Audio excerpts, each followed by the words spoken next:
Yang pertama ada latar belakang umum dan latar belakang khusus. Latar belakang umum. Ikan dan produk olahannya merupakan bahan pangan yang mudah mengalami kerusakan. Kemunduran mutu bahan pangan merupakan masalah utama yang dihadapi dalam penanganan bahan pangan, terutama bahan pangan segar, akibat tingginya kadar air. Usaha pengawetan yang bisa dilakukan sebenarnya cukup beragam, mulai penggunaan pendingin sampai dengan radiasi, atau dengan penambahan bahan pengawet. Bahan pengawet yang digunakan berfungsi menekan pertumbuhan mikroorganisme yang merugikan, menghindarkan oksidasi makanan sekaligus menjaga nutrisi makanan. Purwandi dan Muwahidah 2008. Hasil penelitian pendahuluan menunjukkan bahwa lengkuas mampu mengawetkan ikan segar lebih baik daripada keluak atau picung, jahe, kunyit, dan lengkuas berdasarkan uji organoleptik. Proses pengeringan terhadap rimpang lengkuas ternyata dapat mengubah sifat-sifat fisika kimia minyak atsiri yang mudah menguap. Penyinaran oleh sinar matahari terutama dapat menguapkan titik air dalam rimpang lengkuas sekaligus mengangkat serta minyak atsiri dalam rimpang tersebut.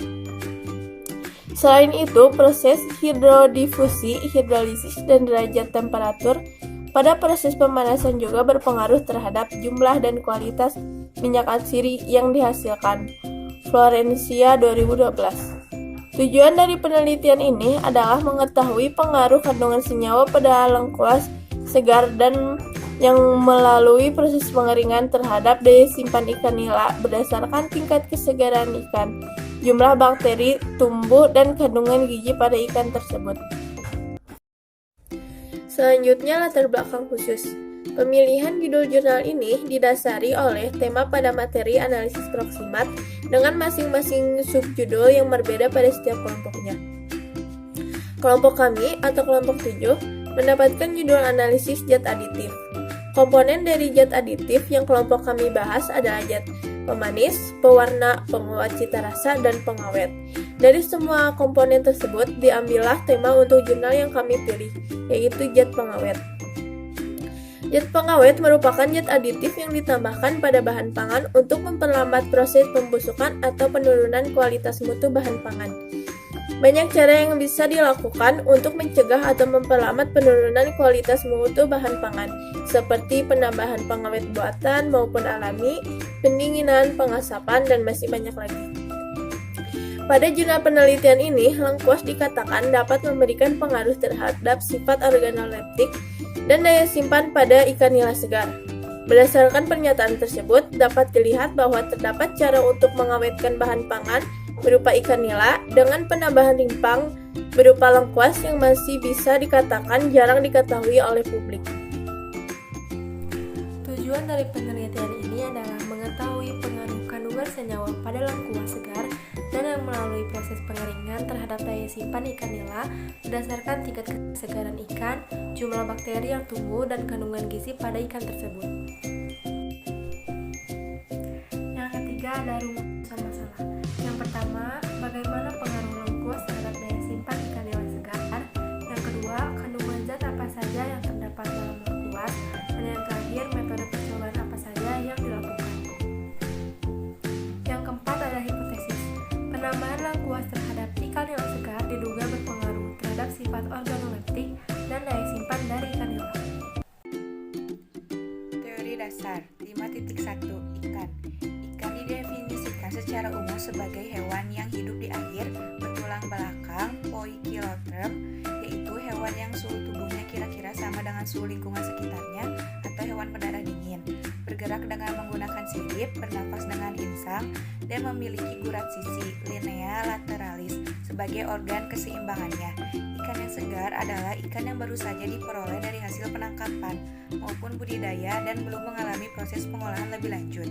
Dalam pengertian lain, ikan segar adalah ikan yang belum mengalami perubahan fisik maupun kimia, yang kondisinya masih sama seperti ikan yang baru ditangkap. Ciri-ciri umum ikan segar dengan ikan yang tidak segar adalah sebagai berikut. 5.2 Lengkuas atau Alpinia galaga merupakan salah satu tanaman yang dapat digunakan sebagai antibakteri atau antimikroba. Senyawa aktif antibakteri yang terkandung dalam rimpang lengkuas adalah fenol yang terdapat dalam minyak atsiri. Peran lengkuas sebagai pengawet makanan tidak terlepas dari kemampuan lengkuas yang memiliki aktivitas antimikroba. Kandungan zat kimia yang terdapat dalam lengkuas adalah fenol, flavonoida, dan minyak atsiri. Senyawa fenol mempunyai hambatan dalam pembentukan dinding sel, sedangkan efek antibakteri dari senyawa terpenoid dan flavonoid adalah kemampuan merusak membran sel bakteri, serta minyak atsiri dapat menghambat pertumbuhan bakteri dengan mengganggu proses terbentuknya membran dan dinding sel yang tidak terbentuk sempurna. 5.3 Uji organoleptik. Uji organoleptik disebut penilaian indera atau penilaian sensorik, merupakan suatu cara penilaian dengan memanfaatkan panca indera manusia untuk mengamati tekstur, warna, bentuk, aroma, dan rasa suatu produk berupa makanan, minuman, ataupun obat. Pengujian organoleptik berperan penting dalam pengembangan produk. Metode penelitian. Metode yang digunakan pada jurnal penelitian ini terdiri dari uji organoleptik, uji ALT, dan uji proksimat. Prosedur, alat dan bahan. Alatnya, yang pertama penggiling daging stometer, yang kedua punsen, yang ketiga inkubator, yang keempat hand tally counter merek Carry, yang kelima score sheet organoleptik, yang keenam desikator, yang ketujuh oven, dan yang kedelapan ekstraktor coklat. Bahannya yang pertama ikan nila segar dengan berat rata-rata 150 gram. Yang kedua rimpang lengkuas alpina galanga. Yang ketiga media plant cone agar atau PCA. Yang keempat larutan BEP. Yang kelima H2SO4. Yang keenam H2O2. Yang ketujuh HCl dan yang kedelapan kloroform dengan grade pro analis buatan merek. Kerja. Yang pertama, ikan nila segar ditimbang dan diambil isi perutnya, dibuang sisiknya, lalu dibersihkan dengan air mengalir. Yang kedua, lengkuas segar dicuci dan dibersihkan, kemudian disiapkan untuk perlakuan basah, yaitu dengan cara diparut. Sedangkan untuk perlakuan kering, diparut kemudian dikeringkan di bawah sinar matahari secara langsung sampai kering. Yang ketiga, rimpang lengkuas basah dan kering ditimbang sesuai dengan berat ikan nila segar, yaitu yang telah dipersiapkan, yaitu 250 gram untuk uji ALT, uji organoleptik, dan uji proksimat, yaitu kontrol 0% B1 parutan, rimpang lengkuas basah 15% B2, 30% B3, dan rimpang lengkuas kering 15% K2, 30% K3. Uji organoleptik. Pengamatan dilakukan setiap hari selama 3 hari. Penyimpanan pada suhu ruang. Yang kedua, uji ALT. Pengamatan dilakukan setiap hari selama 3 hari. Penyimpanan pada suhu ruang. Yang ketiga, uji proksimat meliputi penentuan kadar air, awu, protein, dan lemak pada sampel ikan nila segar dan setelah penambahan parutan rimpang lengkuas basah dan kering dengan massa yang sama, yaitu 30% setelah 1 hari penyimpanan. Hasil dan pembahasan. Hasil uji organoleptik pada pengamatan hari ke-1, ke-2, dan ke-3, penambahan lengkuas basah dan kering pada ikan nila segar menunjukkan hasil yang berbeda nyata terhadap uji organoleptik parameter mata, insang, lendir, daging, bau, dan tekstur. Bahwa lengkuas basah lebih optimum dalam menghambat proses penurunan mutu kesegaran ikan berdasarkan parameter mata dibandingkan dengan penambahan rimpang lengkuas kering atau tanpa perlakuan, karena pada lengkuas basah, walaupun kadar airnya lebih tinggi, tetapi kandungan senyawa antimikroba dalam minyak atsiri masih ada dalam jumlah banyak, sehingga aktivitas menghambat pertumbuhan bakteri lebih maksimal daripada lengkuas yang sudah melalui proses pengeringan. Perlakuan basah 30% atau B3 menunjukkan hasil terbaik pada uji organoleptik parameter mata, insang, lendir, penambahan daging, dan bau, mampu mempertahankan kesegaran mutu ikan nila segar sampai 2 hari pengamatan. Tetapi pada parameter tekstur perlakuan lengkuas kering 30% menunjukkan hasil yang paling baik. Kandungan air mempengaruhi aktivitas enzim dan pertumbuhan bakteri pada ikan yang sudah mati. Jika tidak dihambat, maka ikan akan lebih cepat mengalami pembusukan. Selanjutnya ada juga pengujian ALT. Berdasarkan tabel 1 dan gambar 4 menunjukkan penambahan lengkuas, kering, dan basah pada berbagai konsentrasi pada ikan nila segar memberikan pengaruh yang berbeda nyata. Perlakuan B3, B2 berhasil menghambat pertumbuhan bakteri, terbukti dengan penurunan jumlah bakteri yang tumbuh pada hari pertama, yaitu berkisar antara 7,3 kali 10 pangkat 3 sampai dengan 1,3 kali 10 pangkat 4 koloni per gram.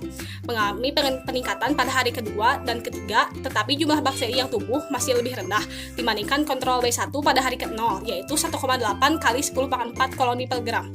Sedangkan perlakuan K2 dan K3 pada hari pertama sudah mengalami peningkatan jumlah bakteri yang sangat tinggi, yaitu berkisar antara 1,1 kali 10 pangkat 5 sampai dengan 1,25 kali 10 pangkat 5 dan terus mengalami peningkatan sampai hari ketiga.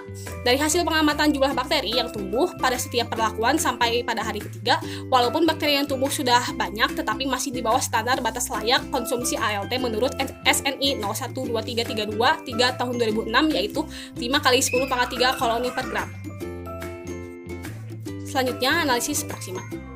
Kadar air ikan nila segar dengan 1 hari penyimpanan yang diawetkan dengan parutan limpang lengkuas basah 30% adalah 81,4%.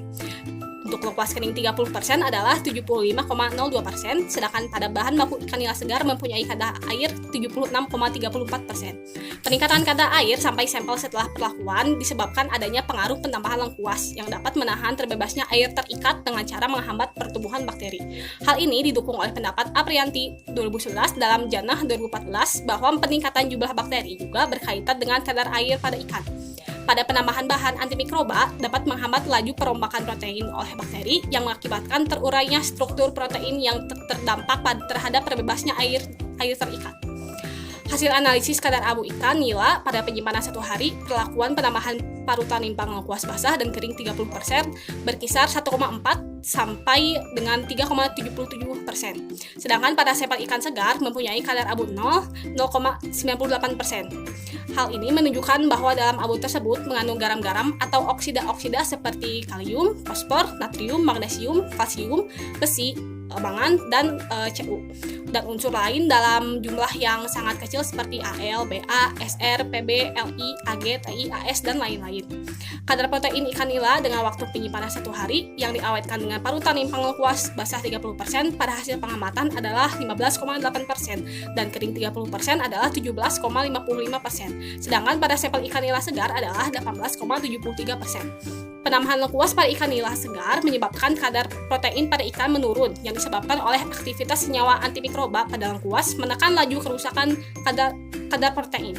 Dari hasil analisis kadar protein menunjukkan bahwa sampel yang diberi perlakuan penambahan parutan limpang lengkuas basah lebih bagus daripada yang kering. Senyawa fenol dalam lengkuas berperan dalam mekanisme pertahanan mikroorganisme. Pada konsentrasi tinggi, fenol dapat berkoagulasi dengan protein seluler dan menyebabkan membran sel menjadi tipis. Kadar lemak ikan nila yang diawetkan dengan parutan limpang lengkuas basah 30% adalah 0,6% dan lengkuas kering 30% adalah 1,04%. Sedangkan pada sampel ikan nila segar adalah 2,51%. Lemak berfungsi sebagai sumber energi paling besar di antara protein dan karbohidrat pada ikan yang masih hidup. 1 gram lemak dapat menghasilkan 4 kilokalori per gram. Lemak juga menjadi sumber asam lemak, fosfofolid, kolesterol, dan sebagai pelarut pada proses penyerapan vitamin A, D, E, dan K. Selain itu, lemak juga berfungsi membantu metabolisme, osmoregulasi, dan menjaga keseimbangan daya apung, serta untuk memelihara bentuk dan fungsi membran atau jaringan fosfolipida.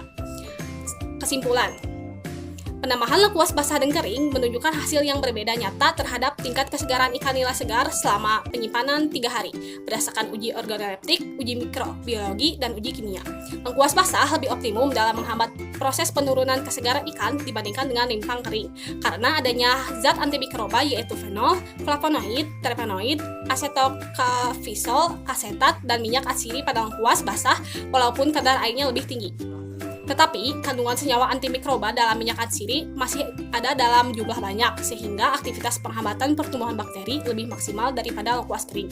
Proses pengeringan terhadap limpang lengkuas ternyata dapat mengubah sifat fisik dan kimia minyak atsiri yang mudah menguap. Penyinaran oleh sinar matahari dapat menguapkan titik air sekaligus mengangkut serta minyak atsiri dalam rimpang tersebut.